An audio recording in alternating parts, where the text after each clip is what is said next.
নমস্কার, আমি সৌমেন। শুরু করছি আজকের নিউজ রুম। আর আজকের নিউজ রুমের সব থেকে বড় খবর হচ্ছে অবশেষে সাময়িক স্বস্তি মিলল সুপ্রিম কোর্টে। স্বস্তি পেলেন চাকরিহারারা, স্বস্তি পেল রাজ্য সরকার। আর সুপ্রিম কোর্টের এই রায় আসতেই রীতিমতো চাকরিহারাদের মধ্যে একটা যেমন স্বস্তি ফিরে এসছে, আবার কোথাও গিয়ে তাদের মনে হয়তো আশঙ্কা রয়েছে আবার নতুন করে পরীক্ষা দিতে হবে।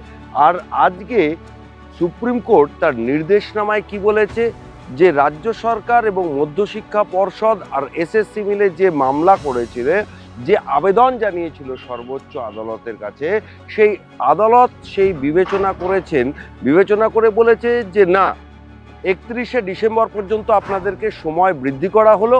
এই 31শে ডিসেম্বরের মধ্যেই হচ্ছে লাস্ট ডেডলাইন, এবং 31শে মের মধ্যে আপনাদের নতুন নিয়োগের নির্দেশিকা জারি করতে হবে। সঙ্গে সঙ্গে আদালত আর কি বলেছে যে যদি সুপ্রিম কোর্টের এই আদেশনামা মানা না হয়, তাহলে কিন্তু মধ্যশিক্ষা পর্ষদ এবং রাজ্য সরকারকে কিন্তু আদালত অবমাননার দায়ে আর্থিক জরিমানাও করবে। আর বেতন নিয়ে যে অনিশ্চয়তা তৈরি হয়েছিল, যারা যোগ্য তারা কিন্তু স্কুলে যেতে পারবেন এবং তাদের বেতনও কিন্তু আটকাবে না। তাহলে প্রশ্ন হচ্ছে, কারা স্কুলে যাবেন আর কারা স্কুলে যাবেন না?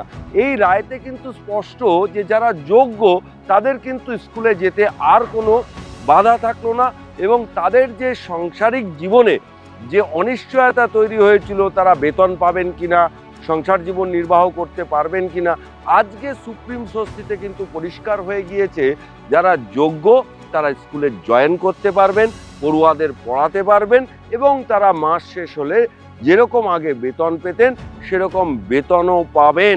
কিন্তু তাহলে কারা স্কুলে যাবেন না? পরিষ্কার এই রায়ের যেটা অন্তর্নিহিত অর্থ, যেটুকুনি এখনো পর্যন্ত জানা যাচ্ছে, যারা অযোগ্য তারা কিন্তু স্কুলে আর যাবেন না। এখানেই বড় প্রশ্ন, সেই কারা অযোগ্য আর কারা যোগ্য? শেষ পর্যন্ত কিন্তু তা মধ্যশিক্ষা পর্ষদ, এসএসসি বলুন বা রাজ্য সরকার বলুন, সেই যোগ্য অযোগ্যের পার্থক্য কিন্তু করতেই হবে, এবং 31শে মের মধ্যে নতুন নিয়োগের নির্দেশিকা জারি করতে হবে। যখন কয়েকদিন আগে এই গোটা কলকাতা উত্তাল হয়েছিল, বলা যেতে পারে দেশের সমস্ত সংবাদ মাধ্যমে ছেয়েছিল যে এত শিক্ষকের একসঙ্গে চাকরি চলে যাওয়ার খবরটা যখন বড় খবর হয়েছিল, সেখানে কিন্তু যারা অযোগ্য, যারা মনে মনে জানেন, ওই যে বলে না বাংলায় কথা আছে না, কানা মনে মনে জানা, যারা অযোগ্য তারা কিন্তু স্কুলে যাওয়া ছেড়ে দিয়েছিল। আজকেও কিন্তু দিল্লিতে যন্তর মন্তরে সেই যোগ্য শিক্ষকরা কিন্তু আজকেও বসে রয়েছেন, এবং তারা কিন্তু সেই দাবি তুলে যাচ্ছেন যে তাদের অবিলম্বে নিয়োগ করা হোক। সুপ্রিম কোর্ট কিন্তু পরিষ্কার বলছে যারা যোগ্য তারা কিন্তু স্কুলে ফিরে যেতে হবে।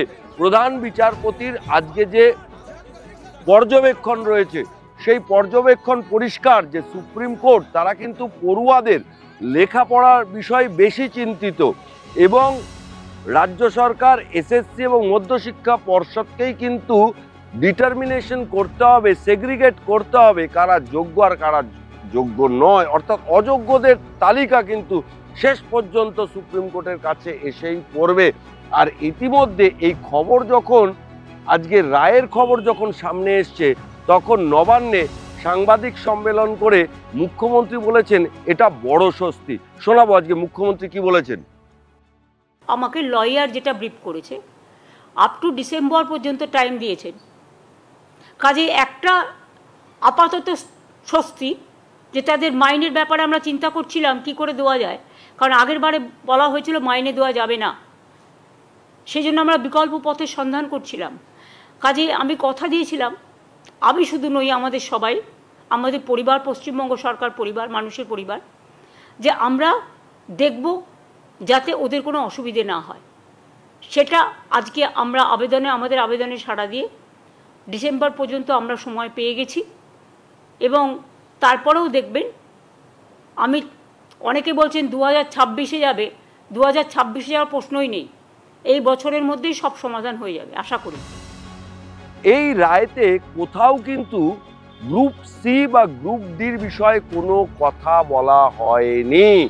যেটা শোনা যাচ্ছে যে সুপ্রিম কোর্ট কিন্তু মনে করছে যে গ্রুপ সি এবং গ্রুপ ডির ক্ষেত্রে কিন্তু একটা বড় দুর্নীতি হলেও হতে পারে, তাই তাদের কিন্তু রায়টা এখনই তারা সামনে আনেননি। এই বিষয়ে যখন আজকে সংবাদ মাধ্যমের তরফ থেকে যখন মুখ্যমন্ত্রীকে প্রশ্ন করা হয়, তিনি পরিষ্কার বলেন এটা মিডিয়ার চিন্তার বিষয় নয়। সংবাদ মাধ্যমের প্রশ্নের উত্তরে আজকে মুখ্যমন্ত্রী কি বলেছেন এই বিষয়ে সেটাও রাখবো দর্শকদের জন্য। টিচাররা সেখানে রিলিফ পেলেও গ্রুপ সি এবং গ্রুপ ডি এর যারা কর্মচারী তারা শুনুন, আপনি আইনের you don't ask me any question which is related to law. Whatever will do as per law. এবং এসব ব্যাপারে আপনারা চিন্তা না করে চিন্তাটা আমাকে ছেড়ে দিন, ঠিক আছে? আমাকে লটা ভালো করে দেখতে হবে। Let our lawyer to come back. ওরা এখন দিল্লিতে আছে, ওরা আসলে ওদের সাথে বসবো, কথা বলবো। আমি ব্রাত্যকেও বলেছি ওদের সাথে ডেকে কথা বলতে। সব মিলিয়ে বলতে গেলে যে একটা কিন্তু স্বস্তির নিঃশ্বাস পেলেন চাকরিহারারা। চাকরিহারারা যেই স্বস্তির নিঃশ্বাস পেয়েছেন, বাংলার যারা বেকার যুবক যুবতী যারা রাতারাতি বেকার হয়ে গিয়েছিলেন সুপ্রিম নির্দেশে, যারা যোগ্য হওয়া সত্ত্বেও হারিয়েছিলেন চাকরি, তাদের কিন্তু মনের কোণায় একটু হলেও প্রলেপ দিলেন দেশের সর্বোচ্চ শীর্ষ আদালত। আর শীর্ষ আদালতে এটা বলে যেতে পারে ফিরে পাওয়া হারানো স্বস্তি। তাহলে ফিরে পাওয়া হারানো স্বস্তি একটু হলেও কিন্তু তাদের সেই ক্ষতে একটু হলেও প্রলেপ দেবে। এবং মুখ্যমন্ত্রী আজকে পরিষ্কার বলেছেন নবান্ন থেকে যে শিক্ষকদের অবিলম্বে স্কুলে গিয়ে কাজ করা উচিত। কি বলেছেন মুখ্যমন্ত্রী শুনুন। আমি খুশি যে আপাতত একটা সময় আমরা পেয়ে গেছি এবং টিচাররাও মাইনে পাবেন যথাসময়। কাজেই এটা তো একটা স্বস্তির, বড় স্বস্তির খবর। এবং একটা স্বস্তি যখন হয় তখন ভবিষ্যতের স্বস্তিও তার উপরে নির্ভর করে। সুতরাং আমি টিচারদের অনুরোধ করব, ভালো করে মন দিয়ে ক্লাস করুন, মন দিয়ে কাজ করুন, চিন্তা করবেন না। আমরা আপনাদের সহসাথী, সমব্যথী এবং সহসাথী। আপনাদের বেদনা হলে আমাদেরও বেদনা লাগে।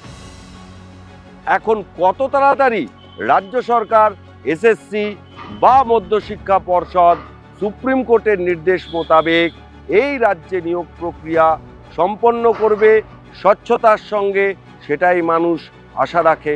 এবং সেটাই যখন হবে তখন পরিস্থিতির কোন দিকে যাবে এবং সেই পরিস্থিতিতে এই রাজ্যের যারা শিক্ষিত শিক্ষক শিক্ষিকা তারা কতটা কিভাবে সেখানে সহযোগিতার হাত বাড়িয়ে দেবেন সেটাই এখন দেখার। আজকের নিউজ রুম এই পর্যন্ত। সমস্ত খবর এবং আপডেটের জন্য চোখ থাকুক নিউজ পোল বাংলায়। নিউজ পোল বাংলা, খবর বিশ্বজুড়ে।